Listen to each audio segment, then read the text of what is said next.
Nujno potrebno je odpraviti kreditni krč, ki je nastal in ki močno zavira razvoj gospodarstva. Predvidevamo ustanovitev slabe banke, vendar ustanovitev slabe banke brez ugotavljanja odgovornosti posameznikov, ki so odobrili nekvalitetne kredite, ne bo imela nobenega učinka.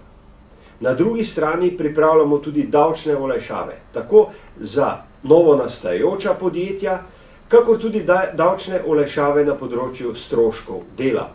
Uvesti imamo namen socialno kapico, kar pomeni omejitev dajatev za socialne prispevke za visoko izobražene ljudi, s čimer bomo sprostili delovna mesta za mlade, tiste, ki so končali fakulteto in sedaj na trgu dela ne najdejo zaposlitve.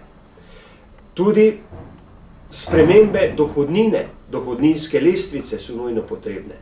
Sedaj v najvišji razred padajo že skoraj povprečni državljani. To je nepravično. Spodbudili bomo inovacije, tudi z davčno politiko.